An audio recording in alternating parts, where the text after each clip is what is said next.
यदि कोई जघन्य से जघन्य कर्म करता है, किंतु यदि वह भक्ति में रत रहता है तो उसे साधु मानना चाहिए, क्योंकि वह अपने संकल्प में अडिग रहता है। इस श्लोक का सदुराचार्य शब्द अत्यंत महत्वपूर्ण है, अतः हमें इसे ठीक से समझना होगा। जब मनुष्य बद्ध रहता है तो उसके दो प्रकार के कर्म होते हैं, प्रथम बद्ध और द्वितीय स्वाभाविक। जिस प्रकार शरीर की रक्षा करने या समाज तथा राज्य के नियमों का पालन करने के लिए तरह तरह के कर्म करने होते हैं, उसी प्रकार से बद्ध जीवन के प्रसंग में भक्तों के लिए कर्म होते हैं जो बद्ध कहलाते हैं। इनके अतिरिक्त जो जीव अपने आध्यात्मिक स्वभाव से पूर्णतया भिज्ञ रहता है और कृष्ण भावनामृत में या भगवत भक्ति में लगा रहता है, उसके लिए भी कर्म होते हैं जो दिव्य कहलाते हैं। ऐसे कार्य उसकी स्वाभाविक स्थिति में संपन्न होते हैं और शास्त्रीय दृष्टि से भक्ति कहलाते हैं। बद्ध अवस्था में कभी कभी भक्ति और शरीर की बद्ध सेवा एक दूसरे के समांतर चलती है, किंतु पुनः कभी कभी वे एक दूसरे के विपरीत हो जाती है। जहाँ तक संभव होता है, भक्त सतर्क रहता है कि वह कोई ऐसा कार्य न करे जिससे यह अनुकूल स्थिति भंग हो। वह जानता है कि उसकी कर्म सिद्धि उसके कृष्ण भावनामृत की अनुभूति की प्रगति पर निर्भर करती है, किंतु कभी कभी यह देखा जाता है कि कृष्ण भावनामृत में रत व्यक्ति सामाजिक या राजनीतिक दृष्टि से निंदनीय कार्य कर बैठता है, किंतु इस प्रकार के क्षणिक पतन से वह अयोग्य नहीं हो जाता। श्रीमद् भागवत में कहा गया है कि यदि कोई व्यक्ति पतित हो जाए, किंतु यदि भगवान की दिव्य सेवा में लगा रहे तो हृदय में वास करने वाले भगवान उसे शुद्ध कर देते हैं और उस निंदनीय कार्य के लिए क्षमा कर देते हैं। भौतिक कलमश इतना प्रबल है कि भगवान की सेवा में लगा योगी भी कभी कभी उसके जाल में आ फंसता है, लेकिन कृष्ण भावनामृत इतना शक्तिशाली होता है कि इस प्रकार का आकस्मिक पतन तुरंत रुक जाता है। इसीलिए भक्ति योग सदैव सफल होता है। किसी भक्त के आदर्श पथ से अकस्मात गुमराह होने पर हंसना नहीं चाहिए, क्योंकि जैसा कि अगले श्लोक में बताया गया है, ज्यों ही भक्त कृष्ण भावनामृत में पूर्णतया स्थित हो जाता है, ऐसे आकस्मिक पतन कुछ समय के पश्चात रुक जाते हैं। अतः जो व्यक्ति कृष्ण भावनामृत में स्थित है और अनन्य भाव से हरे कृष्ण मंत्र का जप करता है, उसे दिव्य स्थिति में आसीन समझना चाहिए। भले ही दैववशात उसका पतन क्यों न हो चुका हो। साधुरेव शब्द अत्यंत प्रभावात्मक है।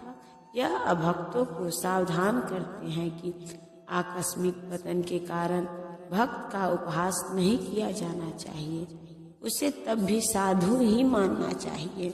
मंतव्य शब्द तो इससे भी अधिक बलशाली है। यदि कोई इस नियम को नहीं मानता और भक्त पर उसके पतन के कारण हंसता है तो वह भगवान के आदेश की अवज्ञा करता है। भक्त की एकमात्र योग्यता यह है कि वह अविचल तथा अनन्य भाव से भक्ति में तत्पर रहे। नृसिंह पुराण में निम्नलिखित कथन प्राप्त है। कहने का अर्थ है यह है कि यदि भगवत भक्ति में तत्पर व्यक्ति कभी घृणित कार्य करता पाया जाए तो इन कार्यों को उन धब्बों की तरह मान लेना चाहिए जिस प्रकार चांद में खरगोश के धब्बे हैं। इन धब्बों से चांदनी के विस्तार में बाधा नहीं आती। इसी प्रकार साधु पद से भक्त का आकस्मिक पतन उसे निंदनीय नहीं बनाता, किंतु इसी के साथ यह समझने की भूल नहीं करनी चाहिए कि दिव्य भक्ति करने वाला भक्त सभी प्रकार के निंदनीय कर्म कर सकता है। इस श्लोक में केवल इसका उल्लेख है कि भौतिक संबंधों की प्रबलता के कारण कभी कोई दुर्घटना हो सकती है।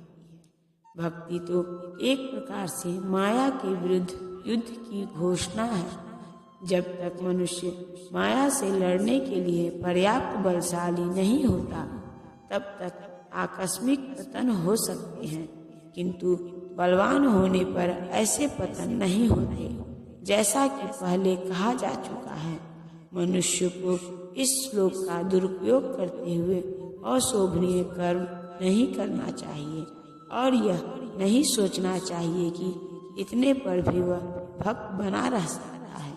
यदि वह भक्ति के द्वारा अपना चरित्र नहीं सुधार लेता तो उसे उच्च कोटि का भक्त नहीं मानना चाहिए। वह तुरंत धर्मात्मा बन जाता है और अस्थायी शांति को प्राप्त होता है। हे कुंती पुत्र, निडर होकर घोषणा कर दो कि मेरे भक्त का कभी विनाश नहीं होता है। इसका कोई दूसरा अर्थ नहीं लगाना चाहिए। 7वें अध्याय में भगवान कहते हैं कि जो दुष्कृति है वह भगवत भक्त नहीं हो सकता। जो भगवत भक्त नहीं है उसमें कोई भी योग्यता नहीं होती। तब प्रश्न यह उठता है कि संयोगवश या स्वेच्छा से निंदनीय कर्मों में प्रवृत्त होने वाला व्यक्ति किसी प्रकार भक्त हो सकता है। यह प्रश्न ठीक ही है। जैसा कि 7वें अध्याय में कहा गया है, जो दुष्ट आत्मा कभी भक्ति के पास नहीं भटकता, उसमें कोई सद्गुण नहीं होते। श्रीमद् भागवत में भी इसका उल्लेख है। सामान्यतया 9 प्रकार के भक्ति कार्यों में युक्त रहने वाला भक्त अपने हृदय को भौतिक कलमश से शुद्ध करने में लगा होता है। वह भगवान को अपने हृदय में बसाता है। फलतः उसके सारे पापपूर्ण कलमश धुल जाते हैं। निरंतर भगवान का चिंतन करने से वह स्वतः शुद्ध हो जाता है।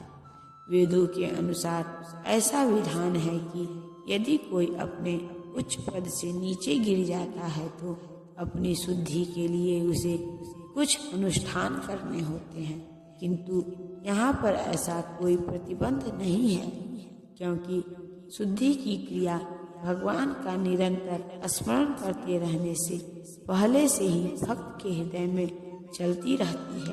अतः हरे कृष्ण कृष्ण कृष्ण हरे हरे, हरे राम राम राम हरे हरे, इस मंत्र का अनवरत जप करना चाहिए। यह भक्त को आकस्मिक पतन से बचाएगा। इस प्रकार वह समस्त भौतिक कलमशों से सदैव मुक्त रहेगा। हे पार्थ, जो लोग मेरी शरण ग्रहण करते हैं वे भले ही निम्न जन्म स्त्री, वैश्य तथा शूद्र क्यों न हो, वे परम धाम को प्राप्त करते हैं। यहाँ पर भगवान ने स्पष्ट कहा है कि भक्ति में उच्च तथा निम्न जाति के लोगों का भेद नहीं होता। भौतिक जीवन में ऐसा विभाजन होता है, किंतु भगवान की दिव्य भक्ति में लगे व्यक्ति पर यह लागू नहीं होता। सभी परम धाम के अधिकारी हैं। श्रीमद् भागवत में कथन है कि अधम योनि चांडाल भी शुद्ध भक्त के संसर्ग से शुद्ध हो जाते हैं।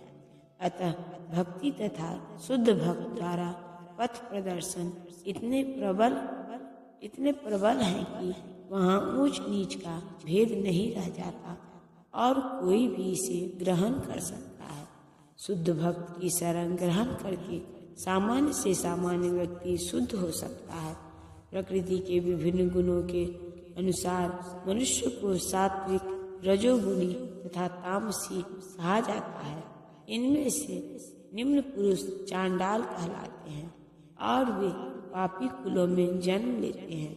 सामान्य रूप से उच्च कुल वाले एवं निम्न कुल में जन्म लेने वालों की संगति नहीं करते, किंतु भक्ति योग इतना प्रबल होता है कि भगवत भक्त समस्त निम्न कुल वाले व्यक्तियों को जीवन की परम सिद्धि प्राप्त करा सकते हैं। यह तभी संभव है जब कोई कृष्ण की शरण में जाए। जैसा कि व्यापसृत्य शब्द से सूचित है। मनुष्य को पूर्णतया कृष्ण की शरण ग्रहण करनी चाहिए, तब वह बड़े से बड़े ज्ञानी तथा योगी से भी महान बन सकता है।